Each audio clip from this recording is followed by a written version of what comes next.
Hey guys, welcome back to the YouTube channel. Now, in this video, we're going to be talking about what you need to do before the 6th of April 2025. Now, if you don't do some of the things that we mentioned in this video, this is going to expose your funds to the tax man. So if you have certain amount of money in your savings account lying down there doing nothing, you definitely need to take certain steps before the end of this current tax year. Now, it's no longer news that the current tax year is going to end on the 5th of April 2025, and there's certain benefits that you are entitled to during this current financial year or during this current tax year.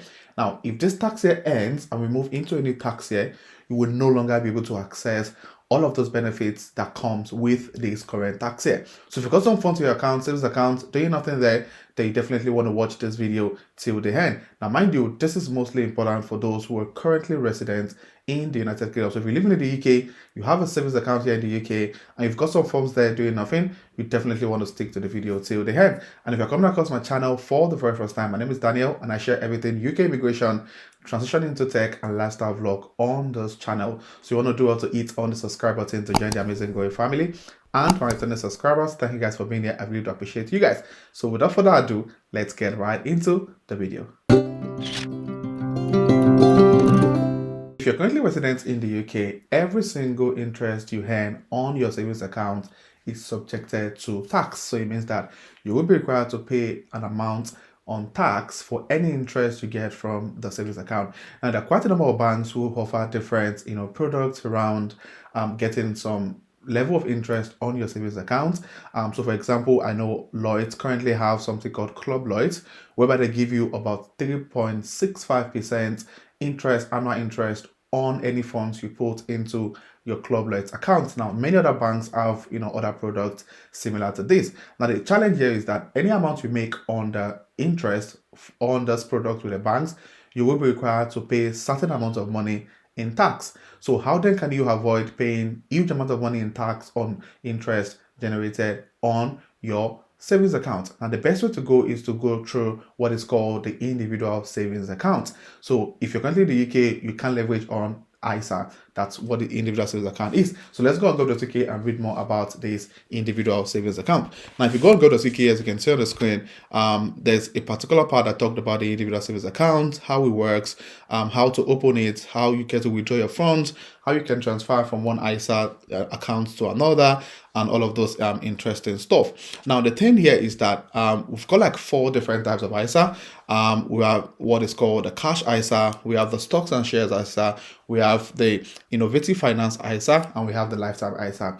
Now, the choice of which of this ISA you want to invest majority of your money on is dependent on your long-term plan. So for example, now talking about the cash ISA, now one thing we need to understand is before you can open any of those 4 ISA accounts, you must meet certain requirements, which are you must be between the age of 80 to be able to open an ISA account, and if you're opening a lifetime ISA, you must be under 14. So for other types of ISA accounts, if you're above 18, you can open it. However, one of the type of ISA, which is a lifetime ISA, you can only open the lifetime ISA if you are under the age of 40. Now, another major requirement before you can open an ISA account is that you must be a resident in the United Kingdom, and this is really important. So if you're not resident in the UK, you might not be able to leverage on the opportunities that comes with the ISA account. Now, let's go through each of the different ISA available. Now, the cash ISA, for example. Now, for cash ISA, it's more like a savings account, but it's a savings account with an high yielding interest. So you get like a good interest rate on your savings account. And on all of this, types of ISA, there's a restriction. So as at for the 2024-2025 financial year or tax year, the maximum you can save on all of this ISA is £20,000. So you can save more than £20,000 on each of these, ISA accounts. And this current tax year is going to end in the next couple of days. By the 5th of April 2025, the current tax year is going to end. And if you don't put your ISA, if you don't leverage on the 20,000 limit you've got on your ISA now, by the time we move to the next tax year on the 6th of April 2025, you will no longer be able to leverage on that ISA limit for this current tax year. So if you have some funds in your account that you're not using for any long-term project, it's important to have them in an ISA account instead of having them on your regular savings. And as I said earlier, the ISA account is a tax-free account, so every single interest you earn on your ISA account is not taxed. You don't need to pay the taxman any amount of money for any interest, no matter how big or small the interest you generate from that account. Now back to the cash ISA. So as I said earlier, cash ISA is more like a savings account whereby you put your funds in and you get a couple of interest daily, and you get paid on a monthly basis. And there are so many, providers for the cash ISA. For example, we've got the 2212, we've got Moneybox, we've got so many other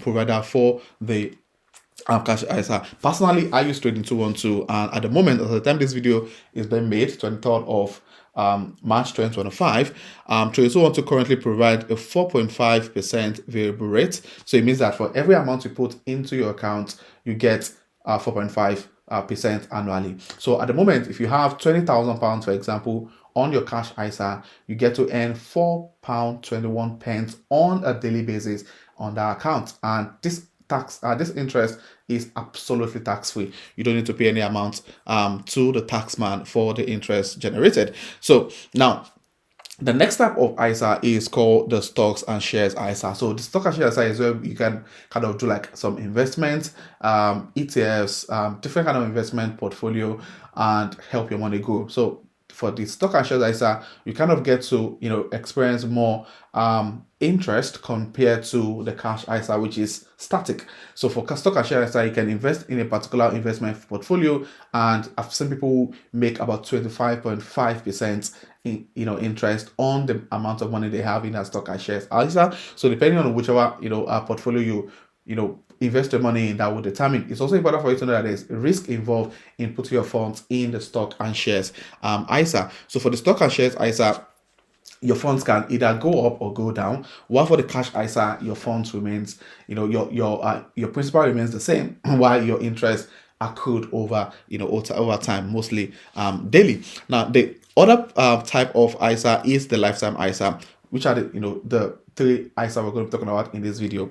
The lifetime ISA is majorly for those who are looking at saving for retirement. So if you want to put aside a certain amount of money on a monthly basis for your lifetime ISA, you can do that. However, the funds can only be used for a long time investment. So for example, it says that if you can use a lifetime ISA to buy your first home or save for later future, you must be 18 or over but under 40 to open a lifetime ISA account. So you can use a lifetime ISA account to buy your first home in the UK, or you can save those funds for later in your life, majorly at retirement age. So now the cool thing about the lifetime ISA is you can put £4,000 each in your lifetime ISA until you are 50, and you must make your first payment to the ISA before you are 40. So if you are above 40, you can no longer open a lifetime ISA account. Now the interesting thing about the lifetime ISA account is that unlike the cash ISA, whereby you have like a fixed or a variable rate